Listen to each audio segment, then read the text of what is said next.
dear students, I hope that all of you are safe and healthy at your homes in this difficult time. In fact, this is very unfortunate for us that we cannot do anything except stay home safely. So I suggest all of you stay at homes and follow the rules of social distancing. Wash your hands again and again and use masks to cover your mouth and nose. By the way, you know that school is making run online classes. Today I will teach you Geography chapter 1st, Resources and Development. First we shall try to know resources and then know its connection with the development. Resources are free gift of. As you know, resources are free gift of nature. Natural resources are resources that exist without action of humankind. जैसा कि आप जानते हैं, ये जितने भी resources का मतलब संसाधन से होता है। संसाधन का मतलब है वो चीजें, प्रकृति द्वारा प्राप्त वो वस्तुएं जिसके दम पर हम किसी भी प्रकार का अपना विकास करते हैं। इनसे प्रकृति बिना पैसा लिए, बिना कुछ लिए ये चीजें हमको प्रदान करती है। ये रिसोर्सेज सामान्य रूप से दो प्रकार के होते हैं, एक नेचुरल और दूसरे ह्यूमन। नेचुरल यानी प्राकृतिक, जो प्रकृति हमें सीधे देती है, what we get from the nature directly, that resources are called natural resources. सीधे जो प्रकृति के द्वारा हमको प्राप्त होता है वो जो रिसोर्स होता है उसको हम नेचुरल रिसोर्स के रूप में यानी प्राकृतिक संसाधनों के रूप में जानते हैं।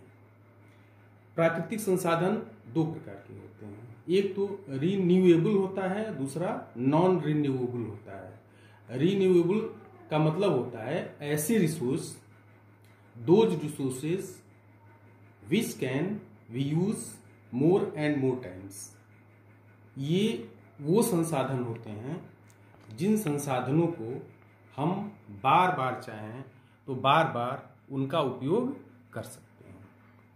तो इन संसाधनों में जो चीजें आती हैं वो विंड्स है, वाटर है, पानी, जैसे पानी है, हवा है, इसका लगातार हम यूज कर सकते हैं। और कुछ संसाधन ऐसे होते हैं जिसका, और इतना ही नहीं, नेचुरल संसाधनों में ऐसे संसाधन होते हैं जो रिन्यूएबल होते हैं, बार बार यूज करना और बार बार यूज करने के बाद भी वो चीजें खत्म नहीं होती हैं। इनमें और भी आते हैं, जैसे वेजिटेशन है, वुड्स हैं, वाइल्ड लाइफ है, ये अगेन एंड अगेन इसका यूज होता है। और कुछ रिसोर्सेज ऐसे होते हैं जिनका हम सिर्फ एक ही बार में यूज कर पाते हैं, बार बार उनका यूज नहीं कर पाते। लाइक फ्यूल, जो भी फ्यूल हमको प्राप्त होता है, ईंधन हमको प्राप्त होता है, तो fuels are also natural resources but we can't use again and again because one time, एक बार में जब हम इसका यूज करते हैं तो ये एग्जॉस्ट हो जाते हैं। इसका मतलब ये है कि ये रिसोर्सेज फिर हमारे पास से खत्म हो जाते हैं, यानी फिर इसका कोई मतलब नहीं रह जाता। ऐसे रिसोर्सेज को हम रीन्यूएबल रिसोर्सेज कहते हैं। दूसरे, the second part, human resources. Human resources, human himself is a resource. मनुष्य स्वयं के लिए भी एक साधन है। प्रकृति, मनुष्य भी प्रकृति, ऐसा माना जाता है कि मनुष्य भी प्रकृति के द्वारा ही प्रदत्त किया जाता है और स्वयं में ही यह एक साधन है।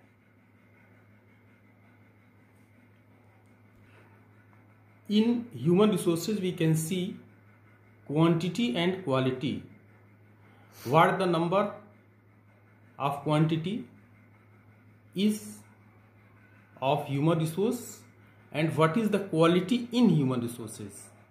मनुष्य में वो कौन सी क्वालिटी है और उसकी कितनी क्वांटिटी है, इसके ऊपर भी हमारी चीज़ें निर्भर करती हैं, हमारी सुविधा और हमारा डेवलपमेंट निर्भर करता है।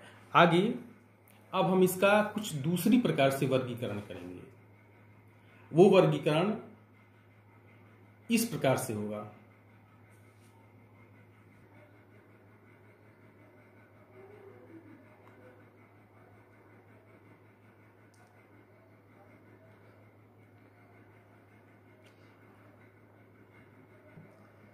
क्लासिफिकेशन ऑफ रिसोर्सेज, संसाधनों का वर्गीकरण।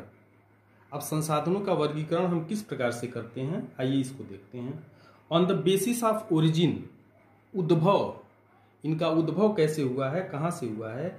ये बायोटिक होते हैं, एबायोटिक होते हैं। Natural resources biotic and abiotic ये होते हैं। On the basis of exhaustibility, exhaustibility यानी समाप्यता के आधार पर, यानी एग्जॉस्ट होने के आधार पर इसको ये होते हैं, रिन्यूएबल होते हैं, नॉन रिन्यूएबल होते हैं। On the basis of ownership, मालिकाना हक, संसाधनों पर मालिकाना हक भी होता है और मालिकाना हक के आधार पर भी हम ये देखेंगे कि जैसे होते हैं इंडिविजुअल होते हैं यानी व्यक्ति विशेष के होते हैं, कम्युनिटी के होते हैं यानी पूरे समाज के होते हैं, नेशनल यानी गवर्नमेंट उनकी मालिक होती है राष्ट्रीय स्तर पर, फिर वो इंटरनेशनल होते हैं, इंटरनेशनल लेवल पर भी उनका मालिकाना हक होता है। And on the basis of development, potential development, stock and reserve. Now we see on the basis of origin, biotic resources. These resources are obtained by biosphere, human beings, livestock, flora and fauna, etc. Coal and petroleum may be considered as biotic resources as they are formed by decaying of life forms. सामान्य रूप से जो जंगली वनस्पतियां होती हैं, जो जीव होते हैं, उनको हम बायोटिक रिसोर्सेज के नाम से जानते हैं। और जो मिनरल आयल होते हैं, मिनरल आयल को भी सामान्य रूप से बायोटिक रिसोर्स के रूप में इसलिए माना जाता है क्योंकि it is supposed that they are from the living things, वो भी लिविंग थिंग्स के द्वारा ही आते हैं। ये अगर इसके बारे में जानेंगे तो फिर बहस लंबी हो जाएगी, इस नाते फिर आगे बढ़ते हैं। Abiotic resources, these resources are composed of non living things, soil, rock, metal, etc. In common sense, we can say that the living materials or living things on the earth are called biotic resources and non-living things on the earth are called abiotic resources. Next, on the basis of exhaustibility or limitation of use, समाप्यता के आधार, कुछ पदार्थ ऐसे होते हैं, कुछ चीज़ें ऐसी होती हैं, कुछ वस्तुएं ऐसी होती हैं जिनका पहले भी हमने बता दिया है कि एक बार अगर उनका प्रयोग कर लिया जाता है तो वो समाप्त हो जाती हैं, या कुछ ऐसी होती हैं जिनका बार बार हम प्रयोग करते हैं तो भी वो समाप्त नहीं होती, उनका अगेन एंड अगेन हम यूज़ कर सकते हैं। The resources which can be renewed और रिप्रोड्यूस्ड बाई फिजिकल, केमिकल और mechanical process are known as renewable or replenishable resources as solar energy, wind energy, water, wildlife, etc. They can be categorized as flow or continuous resources, biological resources, natural vegetation, wildlife, and then non-renewable resources. These resources are formed through long geological time period and cannot be renewed, like minerals, metals and fossil fuels. These resources may further be categorized as recyclable. कुछ resources, कुछ संसाधन ऐसे होते हैं जिनका हम बार बार use नहीं कर सकते हैं, उनको हम कहते हैं नॉन रिसाइकेबल रिसोर्सेज।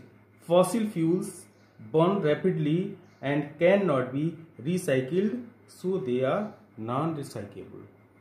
जो फॉसिल फ्यूल, जो ईंधन होते हैं धरती के नीचे से हमें रिसोर्स के रूप में प्राप्त होते हैं, उनका हम बार बार यूज नहीं कर सकते, इस नाते उनको हम नॉन रिसाइकेबल रिसोर्स कहते हैं। आगे हम देखते हैं स्वामित्व के आधार पर, on the basis of ownership. जैसा कि मैंने आपको पहले ही बताया है, on the basis of ownership individual resources, these resources are owned privately by individuals as plantation, pasture land, farm land, water in well ponds etcetera. ये व्यक्ति विशेष के होते हैं, व्यक्तियों के होते हैं। मालिकाना हक इस पर व्यक्तियों का होता है, इस नाते इनको हम इंडिविजुअल रिसोर्स के रूप में जानते हैं। कम्युनिटी ओन्ड रिसोर्सेज, कुछ संसाधन ऐसे होते हैं जो किसी व्यक्ति के नहीं होते बल्कि वो समाज के होते हैं, समाज के होते हैं और समाज उनका भरपूर उपयोग करता है, इस नाते उनको हम कम्युनिटी ओन्ड रिसोर्सेज के रूप में जानते हैं।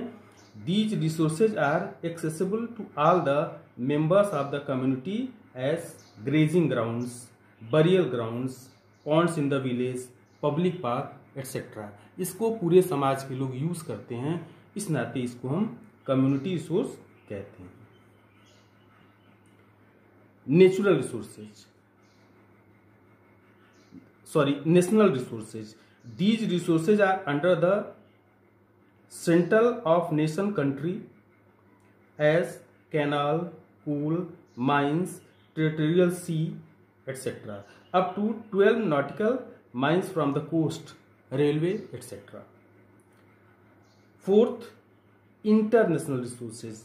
These resources are owned and regulated by international institutions as open sea used for peaceful navigation, open sky for flight movement, etc.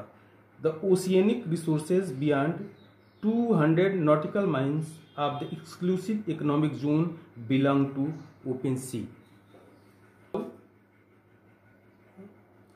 On the basis of status of development, first, potential resources. These resources are found in a region in abundance but have not been developed properly, as solar and wind energy in Gujarat and Rajasthan. Vast tidal waves in the coast of India. Second, developed resources. These resources are surveyed and quantified for utilization through available technology as coal, petroleum, etc. Availability of technology and level of accessibility decide the quality of developed resources. Stock. These resources have the potential to satisfy human need. The required technical knowing to use them is not developed, as hydrogen and oxygen in water can be rich resource of energy, but technical know-how for this purpose is not available. Reserves. These are specific stocks for which